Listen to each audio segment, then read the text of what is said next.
Welcome to my channel, Digital Transformation and Reform.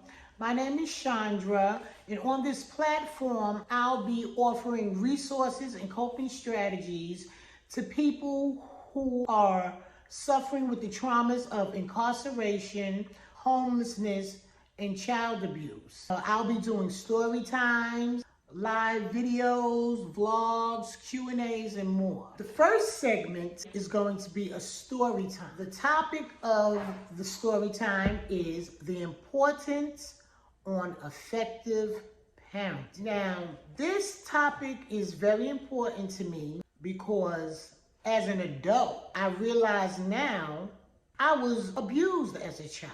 And when I say abused, you know, they have all kinds of abuse, mental, physical, emotional. I was mentally abused.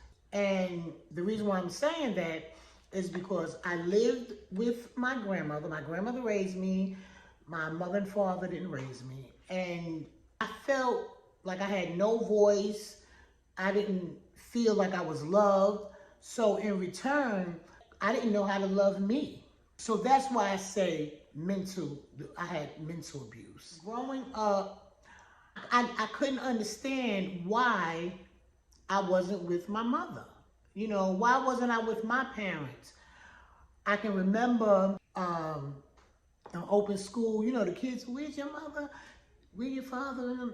And I was so embarrassed. It's crazy because I knew that I was embarrassed as a child because I lied. And I told them that my mother had died. So this lets me know that it was an embarrassment. What that did to me is it scarred me. And as a child, I wasn't aware. I started to use drugs. I started to shoplift. I started to do things that I know would bring my mother around. That's the only time that she really came around. On, you know, holidays, she would bring me gifts. She would bring money. She would do all of that, but she wasn't physically present. Every time I got in trouble and did something wrong, they called her and she was there. So this became a pattern for me. You know, I didn't realize it then, but I realize it now. So I began to get in trouble, you know, as a child. And that led into me getting in trouble in my adult years. I didn't know that shoplifting is a form of addiction just as well as a substance. And I did that from, I want to say, the age of 14 until the age of 40. From 14 to 40, I was in the streets, shoplifting, just living recklessly.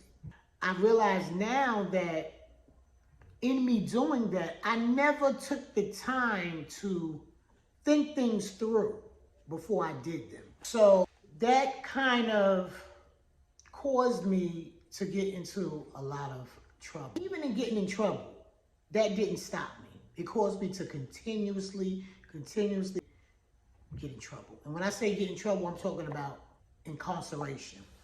It wasn't until I was 39 that I went to prison. And when I went, the judge sentenced me to 50 years. It was unbelievable. Not for killing anybody, not for drugs, for credit card fraud. 50 years. And I served 3 years in prison and he suspended 47. So what that means is after I served the 3 years, I came home in Virginia, they don't have parole, so probation. And if I was to do anything while being on probation, I would have had to go back before the judge and he could have gave me those suspended 47 years. Came home, it was rough. It was rough. I came home to my mother's 1-bedroom apartment. And in that 1-bedroom apartment, I had 3 children at that time. My 3 children, my grandson, and my son's fiance along with my mother. This was us in a one bedroom. Now, as an adult, having children of your own, we know that can't work. So what I did was I went to live at my cousin's. I lived in her basement for about 2 months. And I'm just the type of person, I've always been a go-getter, and I believe that, I should have my own. Why should I ask someone to do for me what I can do for myself? So I took my kids and we went into a shelter. We stayed for 29 days exactly before I was able to get on my feet, get a job, and move out. That wasn't my only time being homeless. I was homeless a time before that when I had just come home from prison. It's like every time I got locked up and went away, when I came home, I had to start all over again. But this last time, I have to thank God, I learned something. I learned that you cannot just do what you want to do, and that's not a normal life. That's not, normal for the average person. So I decided, that's not the life that I wanted to live. I was away from my children. That was horrible. The thought of them not needing me put me into a deep depression. And, it was just bad. But I'm saying all of this to get to this point. So today, I can look back over my life and I can see exactly where it all began. It's not until you confront whatever it is that's bringing you the trauma.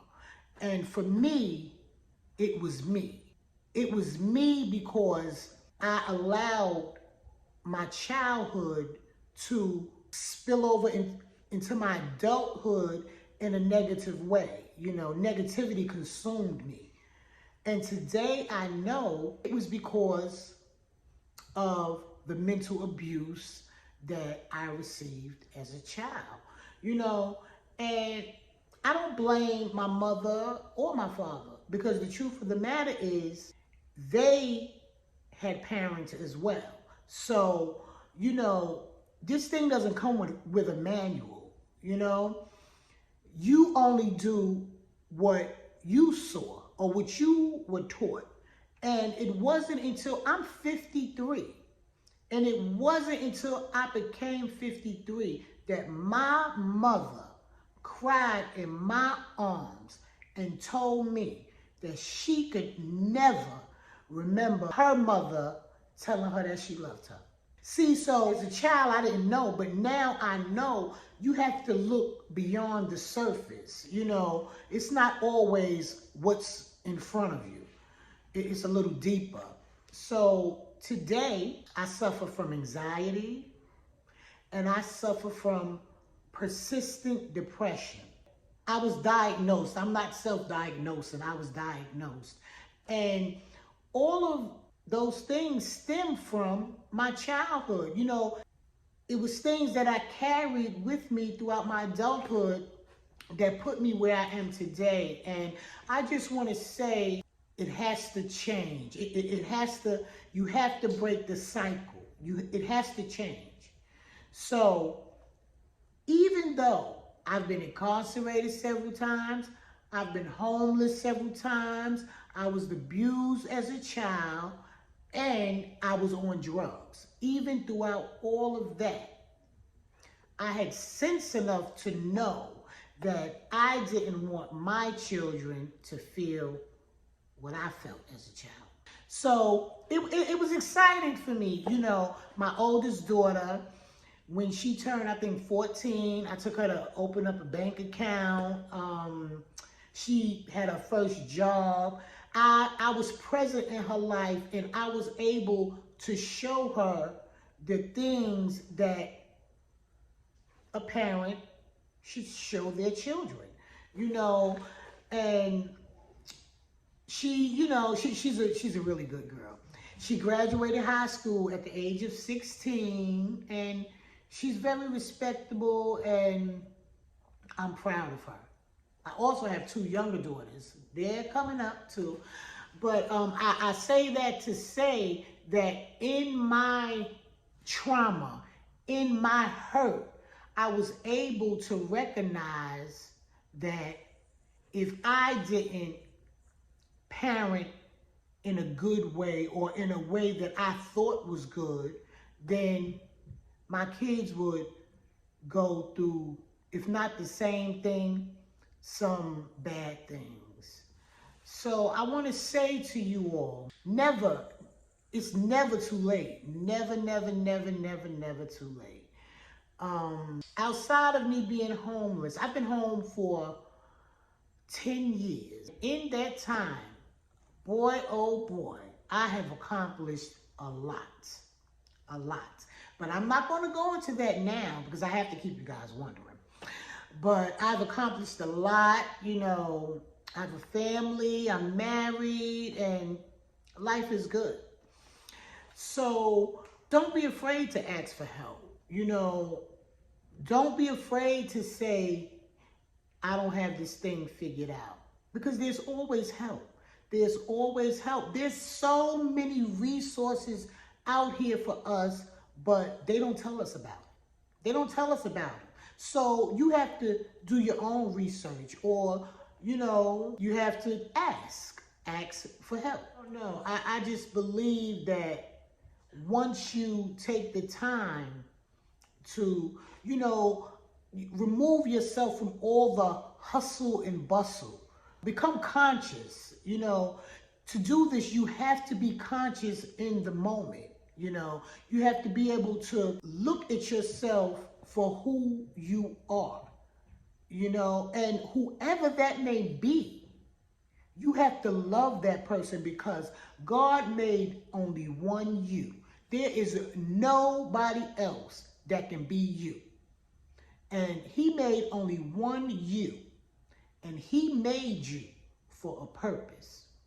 So I'm here to help you, try to identify these traumas, to try to face these traumas and bring it out. Because when you bring it out and you can look in the mirror and see, not this perfect person, but see yourself, see you, you can begin to love you.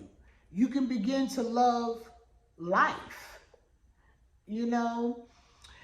It's just a whole lot that I want to say, but I'll be back. I'll be back next week, same time, Friday.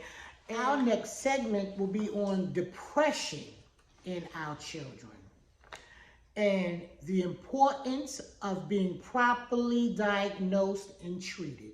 So until then, be blessed, stay blessed, don't give up, and know we all have a purpose. You have a purpose. So please like, comment, and subscribe. And my handles, you can see below, Facebook, Instagram. And I hope to see you next time. Thanks for watching.